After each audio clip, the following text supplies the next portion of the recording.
गिलगित बल्तिस्तान का हुक्मरान कौन होगा? फैसला आज होगा। 24 नशिस्तों पर पोलिंग का अमल जारी।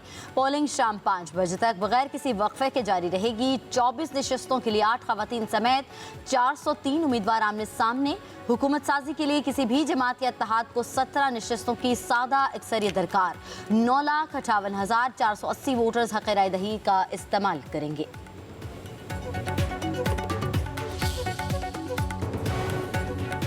गिलगित बल्तिस्तान में इंतखाबी मुआरका GB असम्बली मजमूई तौर पर 33 सीटों पर मुश्तमिल।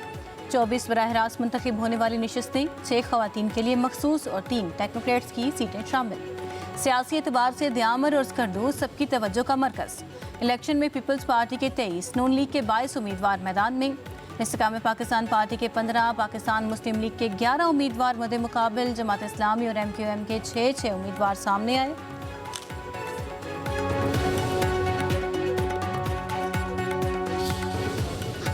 तमाम पोलिंग स्टेशन इस वक्त तक मैं 8-10 चेक करके आया हूँ।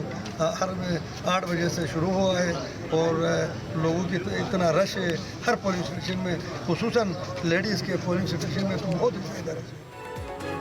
चीफ इलेक्शन कमिश्नर राजा शहबाज खान का गिलगित बल्तिस्तान में मुख्तलिफ पोलिंग स्टेशन का दौरा, वोटिंग के अमल का जायजा लिया। कहा पोलिंग वक्त पर शुरू हुई, लोग जोश व खरोश से वोट कास्ट कर रहे हैं।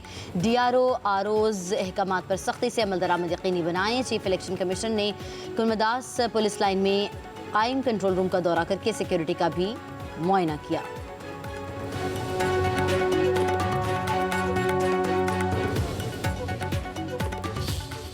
गिलगित बल्तिस्तान के बहनों और भाइयों, अस्सलाम वालेकुम।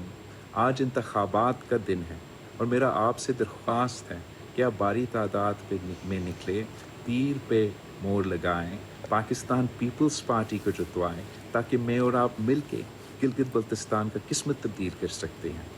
मैं गिलगित बल्तिस्तान के अवाम को हकमियत दिलवाना चाहता हूँ। मैं गिलगित बल्तिस्तान को आइनी हकूक़ दिलवाना चाहता हूँ। आए पाकिस्तान पीपल्स पार्टी को कामयाब करवाए। आज इंतखाबात का दिन है। बड़ी तादाद में घरों से बाहर निकलें और तीर के निशान पर मुहर लगाकर पीपल्स पार्टी के उम्मीदवारों को कामयाब बनाएं। Chairman Peoples Party Bilawal Bhutto का गिलगित बल्तिस्तान के अवाम के लिए पोलिंग डे पर खसूसी पैगाम। कहा, गिलगित बल्तिस्तान के अवाम को हक के हाकमियत और आईनी हकूक़ दिलवाना चाहता हूँ। आप पीपल्स पार्टी को कामयाब करवाएं ताकि हम गिलगित बल्तिस्तान को मुल्क का 5वां सूबा बना सकें।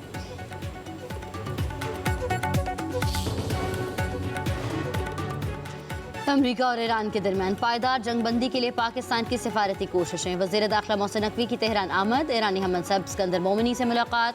मीडिया से गुफ्तगू करते हुए मोहसिन नकवी ने कहा कि मुशतबा खामनाई के लिए फील्ड मार्शल का खास खत और वज़ीर आज़म का पैगाम लाया हूँ। ख़त और पैगाम मौजूदा सूरत हाल के हवाले से है। तेहरान रवानगी से कबल वज़ीर दाखिला की वज़ीर आज़म से मुलाकात हुई। वज़ीर आज़म ने मोहसिन नकवी को ईरानी क़यादत से मुलाकात से मुतल्लिक़ अहम हिदायत दी।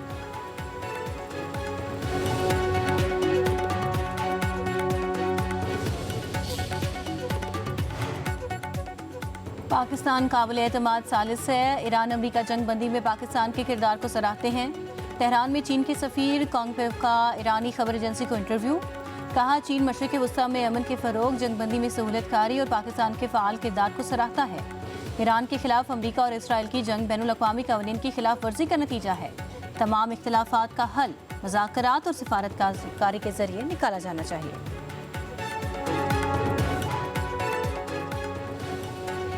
मुहाजिरी नशिस्तों को बरकरार रखने से पीपल्स पार्टी को सियासी फ़ायदा हासिल नहीं होगा। पीपल्स पार्टी आज़ाद कश्मीर की पार्लिमानी पार्टी के 2 इजलासों की अंदरूनी कहानी सामने आ गई। पार्लिमानी पार्टी के मुतअद्दिद अरकान का मुहाजिरी नशिस्तों के मामले पर पार्टी से वाज़ेह सियासी मौक़िफ़ इख्तियार करने का मुतालिबा। ज़राए के मुताबिक इजलास में राय दी गई कि मुहाजिरीन नशिस्तों के खात्मे का एहतियात, तादाद की कमी की हिमायत पर गौर किया जाए। वाज़ेह पॉलिसी न अपनाई गई तो आइंदा इंतख़ाबात में मुस्लिम लीग नून को सियासी फ़ायदा मिल सकता है।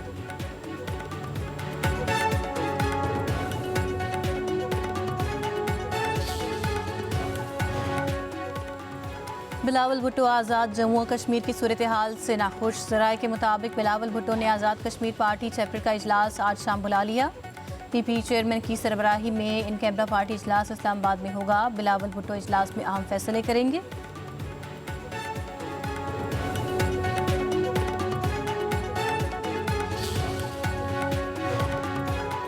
आज़ाद कश्मीर पुलिस की बड़ी कार्रवाई। कलअदम जॉइंट अवामी एक्शन कमेटी से वाबस्ता 72 अफराद को गिरफ्तार कर लिया।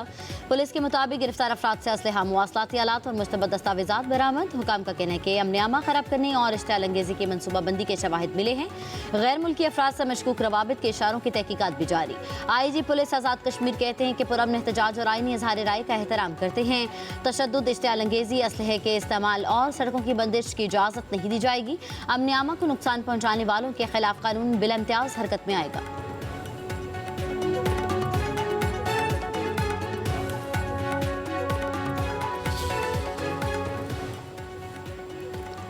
मुजफ्फराबाद में जाली सिगरेट कंपनी के मालिक बाबर ताज की फैक्ट्री पर छापा, मुतअद्दिद अफराद गिरफ्तार। अवामी एक्शन कमेटी की कोर कमेटी के रुकन अंजुम जमान समेत कई अफराद को हिरासत में ले लिया गया। हुकाम के मुताबिक छापे के दौरान बड़ी मिकदार में असलहा, वॉकी टॉकीज़ और दीगर ममनूआ अशिया बरामद की गई।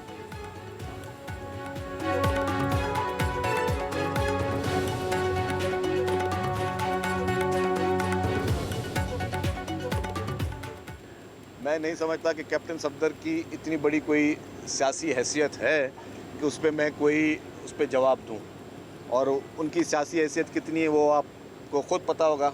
आपने कहीं पे भी उनको देखा नहीं होगा। मतलब ख्याल से कि उन्होंने गिलगित को लास्ट प्रायोरिटी दी कि जिस शख्स को कहीं और नज़र नहीं काम आया उसको गिलगित भेज दिया गया। बाकी मैं ज़ाती किस्म का कोई हमला नहीं करूँगा, क्योंकि उनकी सियासत में हमारी सियासत में ये फ़र्क है कि हमेशा गालम गलोच की सियासत, गलत किस्म की सियासत, बहतान की सियासत जो है अनफॉर्चुनेटली हमें ये देखने को मिली, जो कि इस इलेक्शन में भी नज़र आई गिलगित में। कैप्टन सफदर की इतनी बड़ी सियासी हैसियत नहीं कि उनकी बातों का जवाब दूं। गिलगित बल्तिस्तान में गालम गलोच की सियासत देखने को मिली। इलेक्शन कमीशन के कवायद की धज्जियां उड़ाई गईं। कैप्टन सफदर ने मिज़ार कायद की हुर्मत का भी ख्याल न किया। सिंध के सीनियर वजीर शर्जील इनाम मेमन की कराची में मीडिया से गुफ्तगू, कहा पीपल्स पार्टी गिलगित बल्तिस्तान में क्लीन स्वीप करेगी। मुस्लिम लीग नून को शिकस्त होगी। पीपल्स पार्टी के जलसे थे, नून लीग ने कॉर्नर मीटिंग्स की। MQM को आवाम संजीदा नहीं लेते। कई मुल्कों की इतनी आबादी नहीं जितनी कराची की है, जितनी आबादी होगी उतने ही मसाइल होंगे।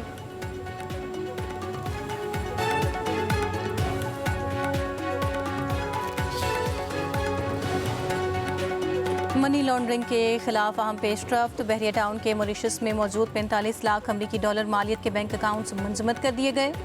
नैब ज़राए के मुताबिक मुल्ज़िमान अहमद अली रियाज और मुबशरा अली मलिक के मॉरिशस में वाक़े सिल्वर बैंक के 2 गैर मुल्की बैंक अकाउंट्स मुंजमद किए गए। ये कार्रवाई एहतसाब अदालत कराची की मंजूरी के बाद एंटी मनी लॉन्ड्रिंग एक्ट 2010 के तहत अमल में लाई गई। नैब ज़राए का कहना है कि बहरिया टाउन ने गैर कानूनी हवाला हुंडी नेटवर्क इस्तेमाल करते हुए मुबैना तौर पर जुराइम से हासिल शुदा रकूम मुल्क से बाहर मुंतकिल की। ये रकूम पहले मुत्तहिदा अरब इमारात और बाद में मॉरिशस पहुँचाई गई।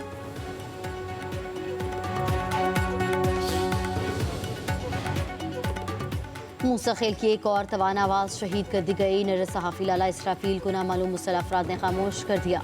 मूसा खेल पब्लिक न्यूज़ चैनल से वाबस्ता सहाफ़ी लाला इसराफील को नामालूम मुसल्लह अफराद ने फायरिंग करके शहीद कर दिया। वाक़ई मरकज़ी जामे मस्जिद के करीब उनकी दुकान के सामने पेश आया, जिससे इलाके में खौफ व हरास फैल गया।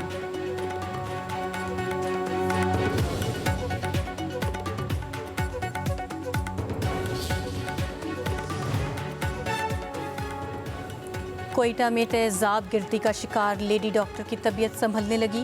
ज़राए के मुताबिक मुतासरा डॉक्टर महानूर की हालत खतरे से बाहर है। निजी अस्पताल की माहिरीन पर मुश्तमिल टीम की जानिब से लेडी डॉक्टर का मुआयना किया गया। मुतासरा खातून की तमाम वाइटल ऑर्गन्स महफूज और हालत मुस्तहकम करार। दोनों आँखों के कॉर्निया पर मामूली असरात, बिनाई मुकम्मल तौर पर महफूज है। माहिर इमराज चश्म की ज़ेर निगरानी इलाज जारी। उधर सिविल अस्पताल में लेडी डॉक्टर पर तेज़ाब फेंकने का मुकदमा दर्ज कर लिया गया। तेज़ाब फेंकने वाला मुलजिम हुमायूं शाह फरार होने के बाद मुबैना पुलिस मुकाबले में मारा गया था।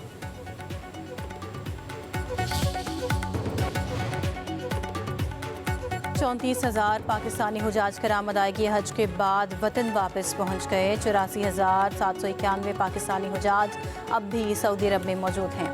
वापसी का सिलसिला जारी। वफाकी वज़ीर मजहबी अमूर सरदार मोहम्मद यूसुफ आज वतन वापस पहुंचेंगे। वतन वापसी की परवाज़ों का सिलसिला 30 जून तक जारी रहेगा।